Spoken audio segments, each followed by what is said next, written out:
Hi YouTube family members, welcome to mom with Yashu cooking world YouTube channel. అందరూ ఎలా ఉన్నారు? First time మన వీడియోస్ని చూస్తున్న వాళ్ళు ప్లీజ్ సబ్స్క్రైబ్ చేసి మమ్మల్ని సపోర్ట్ చేయండి. ఈరోజు నేనైతే ఉల్లి వెల్లుల్లి ఏది వాడకుండా వంకాయ పులుసుని అయితే చేస్తున్నాను. ఈ కర్రీని చాలా తక్కువ టైంలో సింపుల్గా అయితే రెడీ చేసేసుకోవచ్చు. టేస్ట్ అయితే అద్భుతంగా ఉంటుంది. మరి ఎలా చేయాలో చూసేద్దామా? ముందుగా కర్రీ కోసం మసాలా పొడిని అయితే రెడీ చేసుకోవాలి. అందుకోసం స్టవ్ ఆన్ చేసుకుని ఒక కడాయిని అయితే పెట్టుకోవాలి. దీంట్లో 1 స్పూన్ వరకు పచ్చిశనగపప్పును వేసుకోవాలి. అలాగే 1 స్పూన్ వరకు మినప్పప్పును వేసుకోవాలి. మీ దగ్గర ఏది అవైలబుల్గా ఉంటే అది వేసుకోండి. నేనైతే చెప్పు మినప్పప్పును వేసుకున్నాను.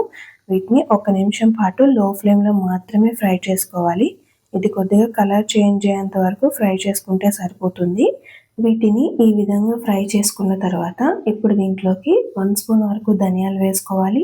అలానే 1/2 స్పూన్ వరకు ఆవాలు, 1/2 స్పూన్ వరకు మెంతులను కూడా వేసుకుని తర్వాత దీంట్లోకి ముందుగా తీసి పెట్టుకున్న 1/2 ఇంచ్ దాల్చిన చెక్క, అలాగే ఒక యాలుక వేసుకుని వీటిని ఒక 10 సెకండ్స్ పాటు అయితే ఫ్రై చేసుకోవాలి. ఇప్పుడు దీంట్లోకి ఎండుమిర్చిని అయితే వేసుకోవాలి. ఈ కర్రీలో మనం కారం అనేది యూజ్ చేయమండి, అందుకని మీ కారానికి తగినంత ఎండుమిర్చిని అయితే వేసుకోవాలి. నేనైతే 5 నుంచి 6 వరకు ఎండుమిరపకాయలను వేసుకుని ఇలా లో ఫ్లేమ్లో మరొక 10 సెకండ్స్ పాటు అయితే ఫ్రై చేసుకున్నాను. ఇప్పుడు మనం స్టవ్ ఆఫ్ చేసుకోవాలి. ఈ కర్రీ కోసం 3 తెల్ల వంకాయలను అయితే తీసుకుని వీడియోలో చూపిస్తున్నట్టుగా సన్నగా పొడవుగా అయితే కట్ చేసుకోవాలి. ఇలా కట్ చేసుకుంటేనే ఈ కర్రీకి అందంగా ఉంటుంది. అందువల్ల నేను ఈ విధంగా కట్ చేసుకుని వాటర్లో అయితే వేసుకున్నాను. ఈ వాటర్లో కొద్దిగా సాల్ట్ వేసుకున్నట్లయితే వంకాయ కలర్ అనేది మారకుండా ఉంటుంది. ఈ లోపుగా మసాలా దినుసులు అనేవి చల్లగా అయిపోయినాయి. వీటిని ఇప్పుడు మిక్సీ జార్లోకి అయితే తీసుకుంటున్నాను. వీటితో పాటుగా 2 స్పూన్స్ కొబ్బరి పొడిని అయితే తీసుకుంటున్నాను. మీ దగ్గర ఎండు కొబ్బరి ఉన్నట్లయితే మసాలా దినుసులతో పాటు ఫ్రై చేసుకోవాలి. ఇప్పుడు దీంట్లోకి 1/2 స్పూన్ వరకు ఇంగువను కూడా వేసుకోవాలి. ఇంగువ వేసుకోవడం వల్ల ఈ కర్రీ స్మెల్ అలాగే టేస్ట్ కూడా చాలా బాగుంటుంది. వీటిని మనం ముందుగా అయితే పౌడర్లా గ్రైండ్ చేసుకోవాలి.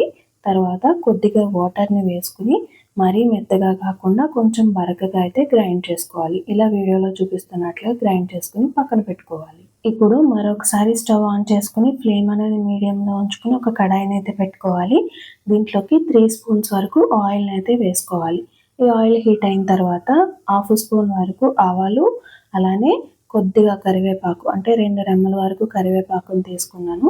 వీటిని ఒక 10 సెకండ్స్ పాటు ఫ్రై చేసుకోవాలి. దీంట్లోకి కట్ చేసి పెట్టుకున్న వంకాయ ముక్కలన్నింటినీ వేసుకోవాలి. వంకాయ ముక్కలు అనేది మనం వాటర్లో ఉంచుతాం కాబట్టి ఆయిల్లో వేయగానే అవి చిటపటమంటాయి. అందువల్ల ఇలా మూతను పెట్టుకుంటే ఆయిల్ అనేది పైకి రాకుండా ఉంటుంది. సో ఇప్పుడు దీంట్లోకి మనం 1/2 స్పూన్ వరకు పసుపు, అలాగే వంకాయ ముక్కలను మగ్గించుకోవడం కోసం కొద్దిగా సాల్ట్ వేసుకుంటున్నాను. వీటన్నింటినీ బాగా కలిసేలా అయితే ఒకసారి కలుపుకోవాలి. ఇలా కలుపుకున్న తర్వాత మూతనైతే పెట్టుకోవాలి. ఇలా మూత పెట్టుకుని మగ్గించుకోవడం వల్ల వంకాయ ముక్కలు అనేవి త్వరగా మగ్గిపోతాయి. ఒక 2 నుంచి 3 నిమిషాల పాటు మగ్గించుకుంటే సరిపోతుందండి. నేను 3 నిమిషాల తర్వాత మూత తీసుకుని చూసుకున్నట్లయితే వంకాయలు అనేవి ఈ విధంగా మగ్గిపోయాయి. ఆల్మోస్ట్ 60% అయితే వంకాయ ముక్కలు అనేవి మగ్గిపోయినాయి.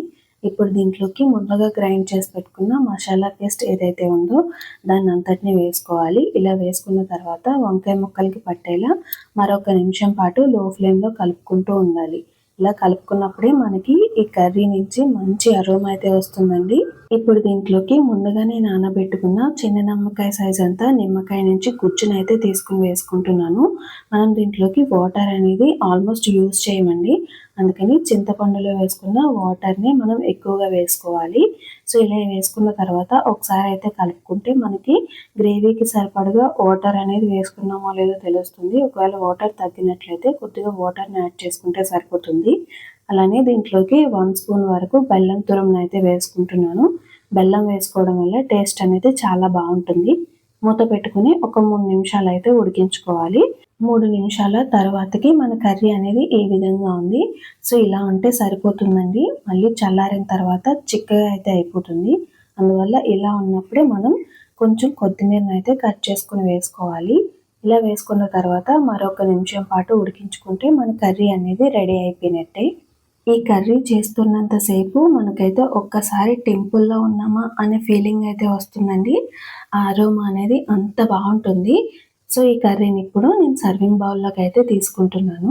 ఏవైనా పూజలు ఉన్నప్పుడు వంకాయ పచ్చి పులుసుని చేస్తూ ఉంటాం కదా, దాని ప్లేస్లో ఈ వంకాయ పులుసుని ట్రై చేయండి. టేస్ట్ చాలా బాగుంటుంది, అరోమా అయితే ఎక్సలెంట్ ఉంటుంది. మీరు ట్రై చేస్తే ఎలా వచ్చిందో కామెంట్ చేసి చెప్పండి. Thank you for watching.